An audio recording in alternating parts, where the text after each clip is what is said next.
പുതിയൊരു വീഡിയോയിലേക്ക് എല്ലാവർക്കും സ്വാഗതം. ഇന്ന് നമ്മൾ ഗ്രീൻ പീസ് കടല എടുത്തിട്ടുണ്ട്. ഇത് കുതിർത്തിയതിന് ശേഷം ഒരു 3 വിസിലടിച്ച് ഒന്ന് വേവിച്ചെടുത്തതാണ്. ഒരു പകുതി വേവയായിട്ടുള്ളൂ. ഇതിലേക്ക് നമുക്ക് ഒരല്പം ഉപ്പ് ചേർത്ത് കൊടുക്കാം. ഉപ്പിട്ട് കൊടുത്തിട്ടുണ്ട്. ഇനി ഒന്നുകൂടി ഒന്ന് മൂടി വെച്ച് ഒന്നുകൂടി ഒന്ന് വേവിച്ചെടുക്കാം. അതിനായിട്ട് ഒരല്പം ഉള്ളി എടുത്തിട്ടുണ്ട്. തേങ്ങ നന്നായി ഉണങ്ങിയെടുത്ത തേങ്ങ നമ്മളൊന്ന് മിക്സിയിലൊന്ന് അടിച്ചെടുത്തതാണ്. ഒരു പാൻ അടുപ്പത്ത് വെച്ചതിന് ശേഷം ഇതിലേക്ക് നമുക്ക് ഒന്ന് ചൂടായി വന്നിട്ടുണ്ട്. തേങ്ങ ഇട്ട് കൊടുക്കാം.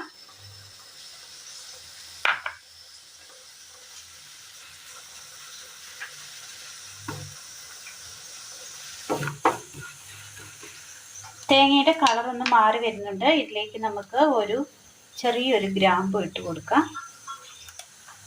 ചെറിയുള്ളി ഒരെണ്ണം കട്ട് ചെയ്തത്,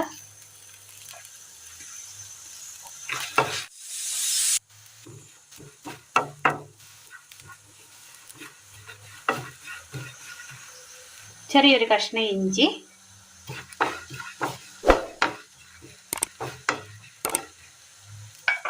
ഇനി ഇതിലേക്ക് നമുക്ക് ഒരല്പം എണ്ണ ഒഴിച്ചു കൊടുക്കാം.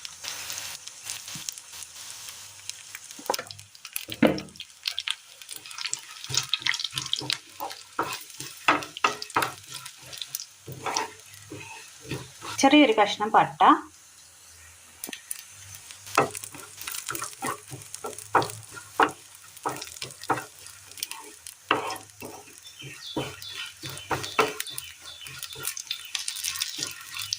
ഇതിന്റെ കളർ ഒന്ന് മാറി വന്നിട്ടുണ്ട്. ഒരു ഗോൾഡൻ കളർ ആയിട്ടുണ്ട്. ഇതിലേക്ക് നമുക്ക് മല്ലിപ്പൊടി, മുളക് പൊടി,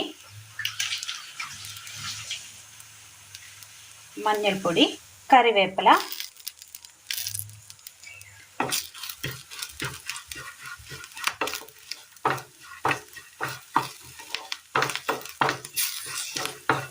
ആ പൊടികളൊന്ന് മൂത്ത് കിട്ടിയിട്ടുണ്ട്. തീ ഓഫ് ചെയ്ത് തണുക്കാനായിട്ട് മാറ്റി വെക്കാം. ഇതേ പാനിലേക്ക് നമുക്ക് സവോള ഇട്ട് കൊടുത്തിട്ടുണ്ട്.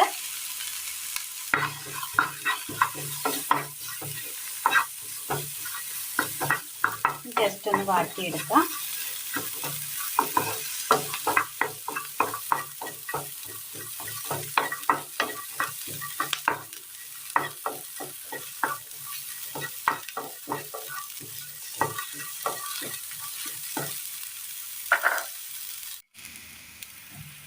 സവോള ഒന്ന് ചെറുതായിട്ട് വാടി വരുന്ന നേരം നമുക്കിത് സൈഡുകളിലേക്ക് ഒന്ന് ഒതുക്കി ഒഴിച്ചു കൊടുക്കാം.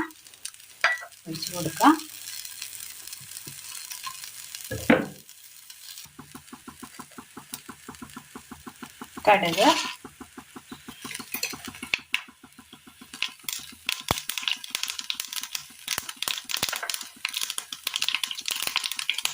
മൊത്തത്തിലൊന്ന് മിക്സ് ചെയ്യാം.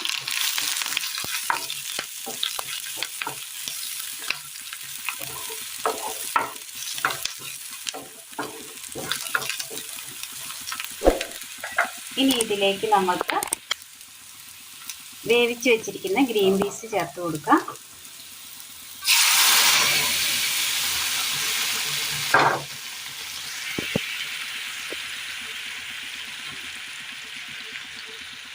ഇത് കിടന്നും തിളക്കട്ടെ. മിക്സിയുടെ ജാർ എടുത്തതിന് ശേഷം ഇതിലേക്ക് നമുക്ക് തണുക്കാനായി മാറ്റി വെച്ച തേങ്ങയുടെ മസാലക്കൂട്ട് ഇട്ട് കൊടുക്കാം. ഇതിലേക്ക് ഒരല്പം വെള്ളം ഒഴിച്ചു കൊടുക്കാം. ഇനി ഇത് നന്നായി ഒന്ന് അടിച്ചെടുത്തോണ്ട് വരാം.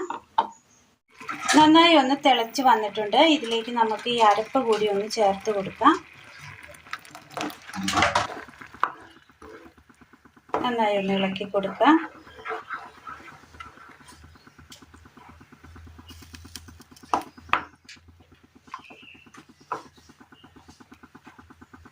രണ്ട് തണ്ട് കറിവേപ്പില കൂടി ഇട്ട് കൊടുക്കാം.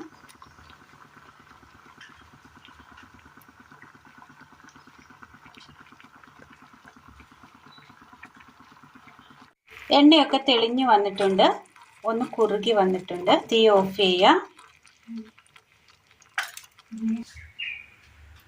നല്ല ടേസ്റ്റിൽ നമുക്ക് ചോറിന് ഒഴിച്ചു കൂട്ടാൻ പറ്റിയ നല്ലൊരു കറിയാണ് ഇന്ന് നമ്മൾ തയ്യാറാക്കിയിരിക്കുന്നത്. ഇത് അപ്പത്തിനൊപ്പം വേണമെങ്കിലും കഴിക്കാൻ പറ്റിയ നല്ലൊരു കറിയാണ്. അപ്പത്തിനും പുട്ടിനും ഒക്കെ പറ്റിയ നല്ലൊരു കറിയാണ്. അപ്പോൾ എല്ലാവരും ഒന്ന് ചെയ്തു നോക്കുക. വീഡിയോയെക്കുറിച്ചുള്ള അഭിപ്രായങ്ങൾ കമൻറ്റ് ബോക്സിൽ അറിയിക്കുവാൻ മറക്കരുത്.